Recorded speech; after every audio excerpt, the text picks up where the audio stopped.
على أشرف الأنبياء والمرسلين نبينا محمد وعلى آله وصحبه أجمعين. أما بعد، أعوذ بالله السميع العليم من الشيطان الرجيم. بسم الله الرحمن الرحيم. يا أيها الذين آمنوا اتقوا الله حق تقاته ولا تموتن إلا وأنتم مسلمون. يا أيها الناس اتقوا ربكم الذي خلقكم من نفس واحدة وخلق منها زوجها وبث منهما رجالا كثيرا ونساء واتقوا الله الذي تساءلون به والأرحام إن الله كان عليكم رقيبا. يا أيها الذين آمنوا اتقوا الله وقولوا قولا سديدا يصلح لكم أعمالكم ويغفر لكم ذنوبكم ومن يطع الله ورسوله فقد فاز فوزا عظيما. قال الله تبارك وتعالى في القرآن المجيد: ولقد وصينا الذين أوتوا الكتاب من قبلكم وإياكم أن اتقوا الله وإن تكفروا فإن لله ما في السماوات وما في الأرض وكان الله غنيا حميدا. ساری تعریف و توصیف و حمد و ثنا صرف اور صرف اللہ تعالیٰ ہی کے لیے سزاوار ہے، جو ساری کائنات کا بلا شرکت غیر مالک، مدبر، آقا، شہنشاہ اور حاکم حقیقی ہے۔ وہی ہمارا خالق ہے، وہی ہمارا رازق ہے، اور وہی ہمارا مشکل کشا ہے، اور اسی کے قبضہ قدرت میں ساری چیزیں ہیں۔ اور لاکھوں کروڑوں درود و سلام ہو ہمارے آخری نبی جناب محمد صلی اللہ علیہ وسلم کی ذات گرامی پر، کہ آپ صلی اللہ علیہ وسلم نے ہمیں قرآن و سنت کی ایک ایسی روشن شاہراہ پر، ایک ایسے روشن راستے پر چھوڑ کر گئے ہیں کہ اس کی راتیں بھی دن کی طرح اجالی اور روشن ہیں، اور جو کوئی بھی اس روشن راستے سے انحراف کرتا ہے، منہ موڑتا ہے، اس کے حق میں سوائے تباہی اور بربادی کے کچھ حاصل نہیں ہوتا ہے۔ محترم حضرات، آج خطیب صاحب نے جس عنوان پر خطبہ ارشاد فرمایا ہے، وہ آج کا اگر موضوع اگر آپ کو دوں تو یہ ہے کہ بدگمانی سے بچیں، لوگوں سے اچھا گمان رکھیں، لوگوں سے بدگمانی سے بچیں۔ اور اگرچہ کہ امام صاحب نے مختلف موضوعات پر دو تین باتوں پر اپنی خطبہ ارشاد فرمایا ہے، تو آئیے سب سے پہلے خطیب صاحب نے ہم تمام کو تقوی اختیار کرنے کی تلقین کی ہے۔ اور یہ تقوی کیا چیز ہے؟ اللہ تعالیٰ کے احکامات پر عمل کرنا، اور اللہ تعالیٰ نے جن چیزوں سے منع کیا ہے اس سے رک جانا، اسی کا نام تقوی ہے۔ اگر کوئی آدمی اللہ تعالیٰ کے احکامات پر، اللہ تعالیٰ نے جن چیزوں کا کرنے کا حکم دیا ہے ان پر عمل کرتا ہے، اس کو بجا لاتا ہے، اور جن چیزوں کو سے منع کیا ہے اس سے رک جاتا ہے، تو یہی تقوی ہے۔ تقوی کی کوئی بڑی لمبی چوڑی تعریف نہیں ہے۔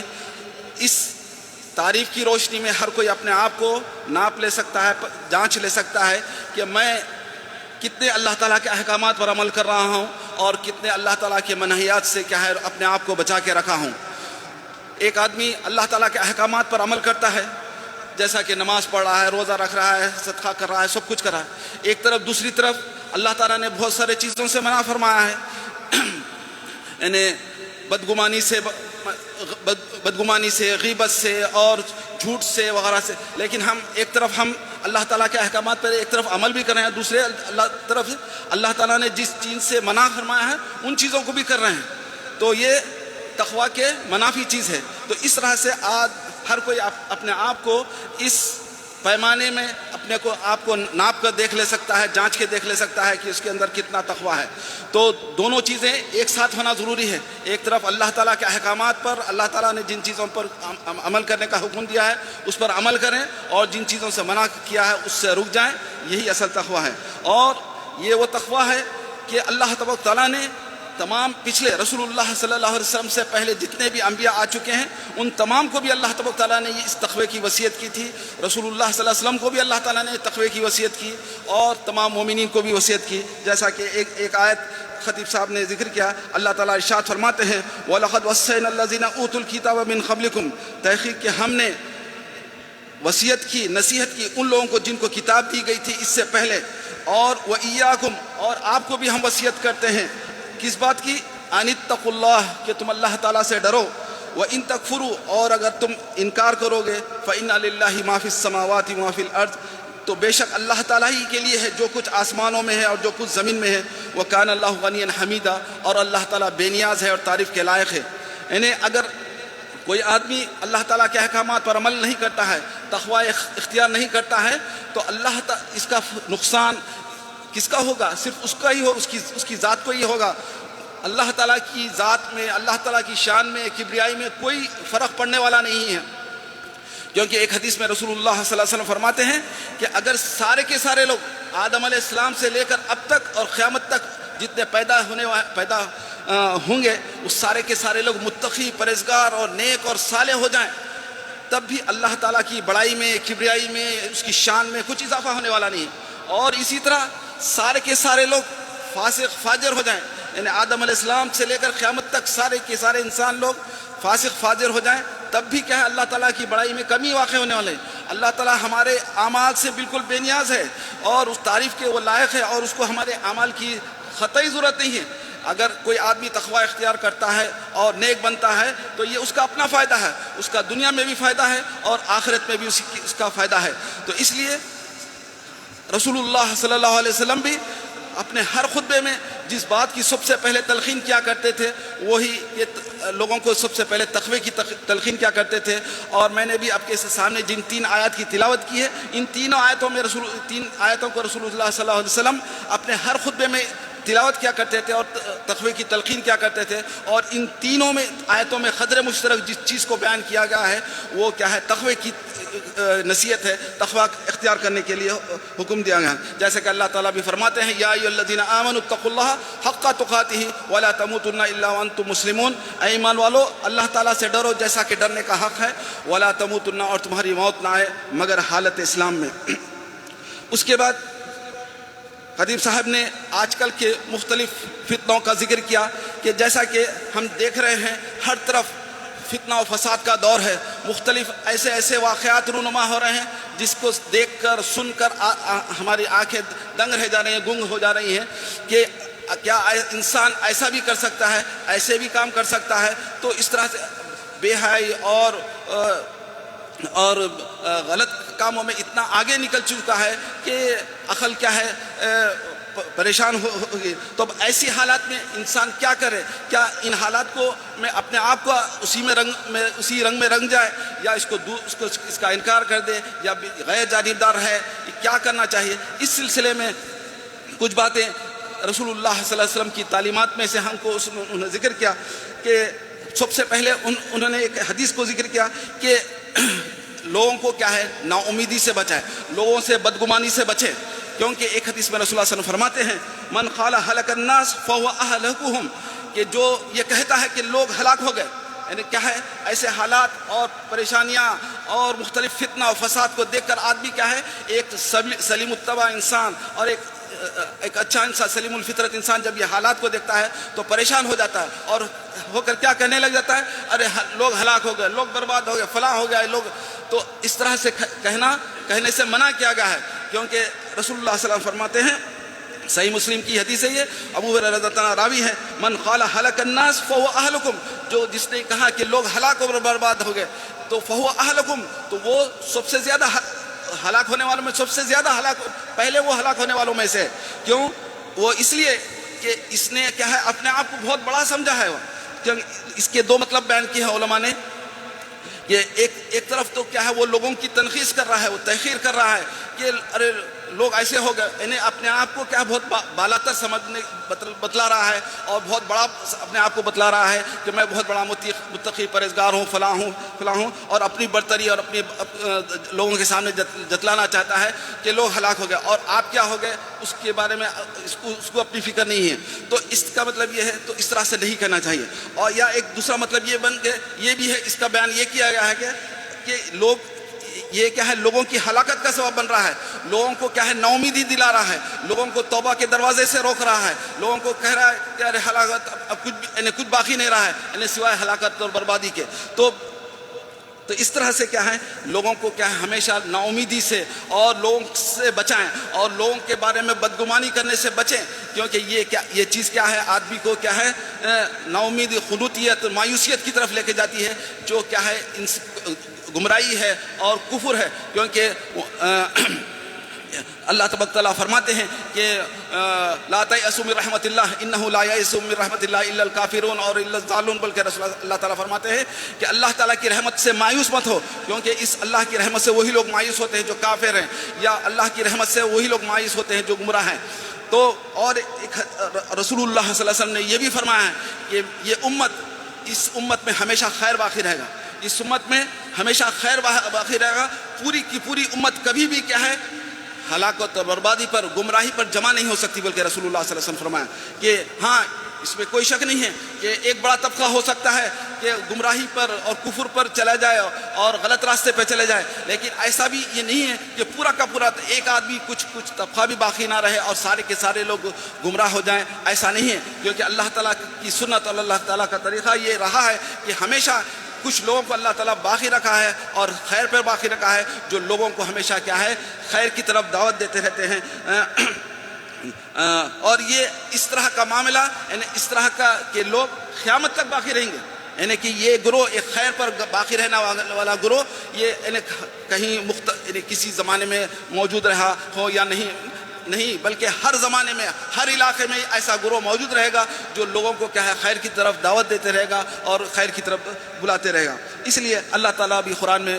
ارشاد فرماتے ہیں یا ایھا الذین آمنوا اجتنبوا کثیرا من الظن ان بعض الظن اثم، اے ایمان والو تم بہت زیادہ گمان کرنے سے بچو، بہت زیادہ گمان کرنے سے بچو، کیونکہ بعض گمان کیا ہوتے ہیں آپ کو گناہ کی طرف لے کے چلے آتے ہیں۔ تو کسی کے بارے میں کوئی آپ دیکھ رہے ہیں، برائی دیکھ رہے ہیں، تو آدمی کو اس کے کئی عذر تلاش کرنے کی ضرورت ہے، یہ نہیں فوری اس کے اوپر کوئی فتویٰ جاری کر دینے کی ضرورت نہیں ہے کہ ارے فلاں ایسا ہے فلاں ویسا ہے، بلکہ اس طرح سے نہیں، بلکہ اگر کوئی آدمی آپ کے پاس 60-70 عذر بھی پیش کرے تو اس کو قبول کرنے کا حکم دیا گیا، جیسا کہ عمر رضی اللہ تعالیٰ کے بارے میں آتا ہے کہ اگر کوئی آدمی میرے پاس اپنے عذر پیش کرے 60-70 تو اس کو عذر کو قبول کرنا چاہیے۔ آپ ڈائریکٹ کیا ہے کسی کے اوپر غیر بدگمانی کرتے ہوئے اس کے دین پر، اس کے ایمان پر کیا ہے فتویٰ نہیں لگا دینا چاہیے، کیونکہ ایک حدیث میں بھی رسول اللہ صلی اللہ علیہ وسلم فرماتے ہیں ایاکم والظن فإن الظن اکذب الحدیث، تم بدگمانی سے بچو، تم بدگمانی سے بچو، کیونکہ بدگمانی سب سے بڑا جھوٹ ہے، یعنی آدمی جو جھوٹ بولتا ہے کہ یہ کیا ہے دوسروں پر کیا ہے جھوٹ باندھ رہا ہے، تو یہ جھوٹ ہرگز کسی کے اوپر نہیں باندھنا، بدگمانی نہیں کرنا چاہیے، لوگوں کے ساتھ ہمیشہ کیا ہے اچھا حسن ظن رکھنے کا حکم دیا گیا ہے، جب تک کہ آپ کے سامنے مکمل طور پر آپ کے سامنے کوئی چیز واضح نہ ہو جائے آپ اس وقت تک کسی کے بارے میں فیصلہ ہرگز نہیں کر سکتے ہیں۔ اور ایک حدیث میں رسول اللہ صلی اللہ علیہ وسلم نے فرمایا کہ ایک جندب رضی اللہ تعالیٰ کی حدیث ہے، رسول اللہ صلی اللہ علیہ وسلم بیان فرماتے ہیں کہ ایک آدمی نے کہا، دو آدمی تھے جو بات کر رہے تھے، ایک آدمی کے بارے میں اس نے کہا جو کوئی برایاں کر رہا تھا، غلط کام کر رہا تھا، تو اس نے اللہ کی قسم کا کہا واللہ لا یغفر اللہ لفلان، بلکہ ایک شخص نے کہا دوسرے کے بارے میں کہ اللہ کی قسم اللہ تعالیٰ اس شخص کو کبھی بھی معاف نہیں کرے گا، بلکہ وہ قسم کھا کر کہہ رہا ہے کہ یہ اللہ تعالیٰ اس کو نہیں بخشے گا۔ تو اللہ تعالیٰ نے فرمایا من ذا الذی یتعلی علیہ، کون ہے جو مجھ پر قسم کھا کر کہہ رہا ہے کہ میں فلاں کو نہیں بخشوں گا، یعنی ہم جیسا کہتے ہیں کہ یہ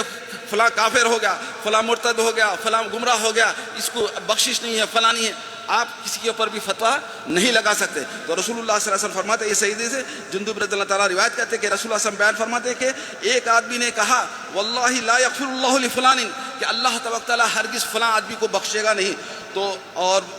اس کے جواب میں اللہ تعالیٰ نے فرمایا من ذا الذی، کون ہے وہ جو اللہ تعالیٰ پر قسم کھا کر کہتا ہے کہ میں فلاں کو نہیں بخشوں گا، فإنی قد غفرت، تو اس کے بعد اس کا اللہ تعالیٰ فرماتے ہیں کہ بے شک میں نے فلاں کو بخش دیا ہوں، میں نے جس کے اوپر اس نے قسم کھایا تھا کہ میں فلاں کو نہیں بخشوں گا، اس کو اللہ تعالیٰ نے اس کو جواب دیا کہ میں فلاں شخص کو بخش دیا ہوں، اور جو یہ کہا تھا کہ اللہ تعالیٰ اس کو بخشے گا نہیں، اللہ تعالیٰ نے اس کے سارے اعمال کو ضائع کر دیا۔ وَأَحْبَطْتُ عَمَلَكَ أَوْ كَمَا قَالَ صلی اللہ علیہ وسلم۔ تو اس طرح سے کسی کے بارے میں فتویٰ دینا اور کسی کے بارے میں بدگمانی کرنا یہ کسی طرح سے جائز نہیں ہے۔ اور ایک حدیث میں رسول اللہ صلی اللہ علیہ وسلم فرماتے ہیں، ابی بردہ اسلمی رضی اللہ تعالیٰ روایت کرتے ہیں کہ انہوں نے کہا رسول اللہ صلی اللہ علیہ وسلم فرمایا یا معاشر من آمن بلسانہ، اے وہ لوگوں جو اپنی زبان سے تو ایمان لے کر آئے ہو، اے وہ جماعت کے لوگوں، اے لوگوں جو اپنی زبان سے تو ایمان لائے ہو، ولم يدخل ایمانہ قلبہ، لیکن ان کا ایمان کیا ہے، ان کے دل میں داخل نہیں ہوا. لا تغتابوا المسلمین، تم مسلمانوں کی غیبت مت کرو. ولا تتبعوا عوراتہم، اور تم لوگوں کی پردہ پوشیوں کی اور ان کی یعنی ستر پوشی کے پیچھے مت لگا رہا ہو، ان کے چھپے ہوئے کاموں کی طرف ان کے کیا ہے پیچھے مت لگا رہا ہو کہ فلاں کیا کر رہا ہے، فلاں کیا کر رہا ہے، فلاں کہاں جا رہا ہے، کدھر کر رہا ہے، کیا کما رہا ہے، کیا کھا رہا ہے، کون کہاں جا رہے ہیں. یہ آپ سے اس کا تعلق نہیں ہے. ان کے پیچھے ان کے ذاتیات کے پیچھے آپ ہرگز مت پڑے رہو. ولا تتبعوا عوراتہم، ان کے عورات پر ذاتیات پر، ان کے پوشیدہ چیزوں کے پیچھے آپ مت پڑو. فإنہ من اتبع عوراتہم، تو رسول اللہ فرماتے ہیں جو کوئی ان کی ذاتیات پر، ان کے پردہ پوش کے کاموں پر کی پیروی پیچھے لگ جاتا ہے، یتبع اللہ عورتہ، تو اللہ تبارک تعالیٰ اس کی ذاتیات پر کے پیچھے لگ جاتا ہے. ومن یتبع اللہ عورتہ، اور جو کوئی اللہ تعالیٰ اور جب اللہ تبارک تعالیٰ کسی کی ذاتیات کے پیچھے لگ جاتا ہے، یفضحہ فی بیتہ، اور اللہ تعالیٰ اس کو ذلیل و رسوا کر کے رکھ دیتا ہے. لو اگرچہ کہ وہ گھر میں ہی بیٹھا رہا، تو گھر میں بھی بیٹھا رہا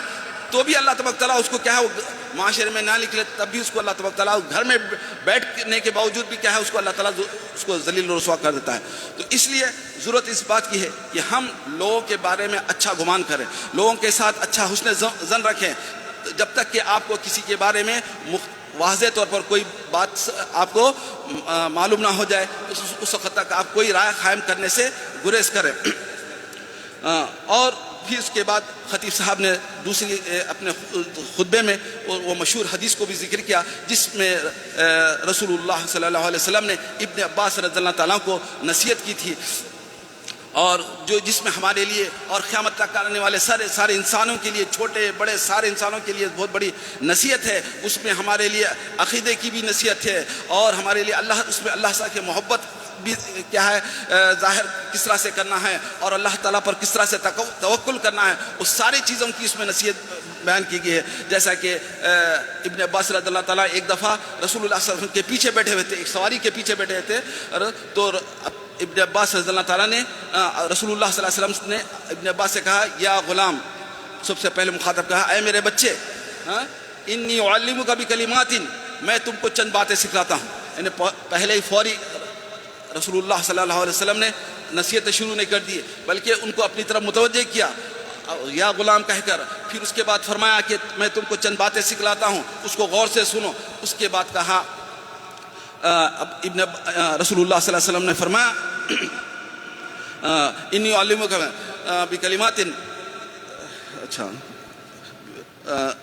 سب سے پہلی نصیحت ایک ہی تھی رسول اللہ صلی اللہ علیہ وسلم نے، اذا سالت فسل اللہ،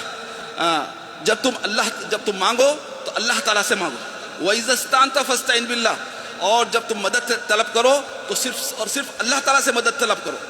وَعَلَمْ أَنَّ الْأُمَّةَ، اور اس کے بعد رسول اللہ صلی اللہ علیہ وسلم نے فرمایا، وَعَلَمْ، اور تم یہ جان لو، یہ یقین کر لو، أَنَّ الْأُمَّةَ لَوِ اجْتَمَعَتْ، کہ اگر ساری کی ساری امت اس بات پر جمع ہو جائے، اس بات پر اتفاق کر لے، عَلَىٰ أَن يَضُرُّوكَ، کہ تم کو نقصان پہنچائے، لن یضروک، تم کو ہرگز نقصان نہیں پہنچا سکتے، الا ما کتب اللہ لک، مگر اتنا ہی جتنا کہ اللہ تعالیٰ نے تمہاری تقدیر میں لکھ چکا ہے. تو اور پھر اس کے بعد فرماتے ہیں، وعلم، اور یہ بھی جان لو کہ اگر ساری کی ساری دنیا اس بات پر متفق ہو جائے، وعلم ان الامۃ لو اجتمعت علی ان یضروک، کہ تم کو نقصان پہنچائے تو ہرگز نقصان نہیں پہنچا سکتے، الا ما کتب اللہ علیک، مگر اتنا ہی جتنا کہ تمہارے خلاف اللہ تبارک تعالیٰ نے تقدیر میں لکھ چکا ہے. تو اس سے سب سے پہلے کی بات تو کیا معلوم ہوتی ہے کہ ہم جب بھی مانگے تو صرف اور صرف کیا اللہ تعالیٰ سے مانگے، اللہ تعالیٰ سے مدد طلب کرے، اللہ تعالیٰ سے مانگے اور اللہ تعالیٰ سے ہی مدد طلب کرے. ہر حال میں کیا ہے، اللہ تعالیٰ کے اپنے تمام معاملات کو، حالات کیسے بھی ہوں اور کس طرح بھی ہوں، صرف اور صرف اللہ تعالیٰ کی طرف رجوع ہوں، اللہ تعالیٰ سے گڑ گڑائیں، اللہ تعالیٰ سے مانگے، اور جو بھی مانگنا ہے اللہ تعالیٰ سے مدد طلب کریں، کیونکہ ساری خدائی اور ساری قدرت اور سارے خزانے صرف اور صرف اللہ تعالیٰ کے اختیار میں. انسانوں کو اللہ تبارک تعالیٰ نے نے یہ خزانے اور تقسیم کے اللہ تعالیٰ نے اختیارات اللہ تعالیٰ نے انسانوں میں سے کسی کو بھی نہیں دیے. سارے کی سارے رزق کی تقسیم کا معاملہ ہو, اولاد کا دینا ہو, مصیبتوں کا دور ہونا ہو, کسی بھی قسم کا ہو, سارے کی ساری چیزیں سب کچھ اللہ تعالیٰ کے اختیار میں ہیں. اور اللہ تعالیٰ کو چھوڑ کر کہیں اور جا کر اگر ہم انسان کیا ہے مانگتا ہے اور گڑ گڑاتا ہے تو اس کو سوائے رسوائی اور ذلت کے اور کچھ حاصل نہیں ہوتا ہے. تو اذا سالت فسل اللہ, کہ تم جب مانگو تو اللہ سے مانگو, اور جب تم مدد طلب کرو تو. اور پھر دوسری چیز جو یہ کتنی اہم بات ہے, اس پر اگر غور کرنے کی ضرورت ہے کہ ہم کو اللہ تبارک تعالیٰ نے جتنا رزق اللہ تعالیٰ نے ہمارے رزق اور جو بھی چیزیں بھلائی خیر سارے چیزیں جتنا بھی اللہ تعالیٰ نے لکھ چکا ہے, دنیا کی کوئی طاقت ہم کو کیا ہے وہ حاصل ہونے سے کوئی چیز روک نہیں سکتی. نہ حتیٰ کہ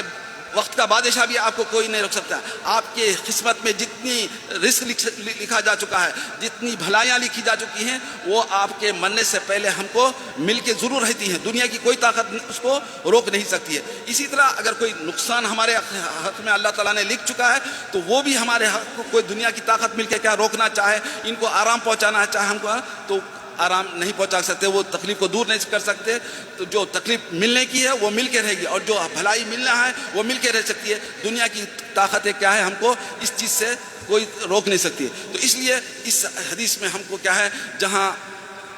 اللہ تعالیٰ سے تعلق پیدا کرنے کی ہم کو تلقین گئی ہے, ہمارے عقیدے کو درست کیا گیا ہے, اور اس کے ساتھ ساتھ کیا ہے اللہ تعالیٰ پر بھروسہ اور اللہ تعالیٰ سے ہی ہمیشہ امید لگائے رکھنے کی ضرورت ہے کہ ساری چیزیں سب کچھ کیا ہے اللہ تعالیٰ کے اختیار میں ہیں. اللہ تعالیٰ سے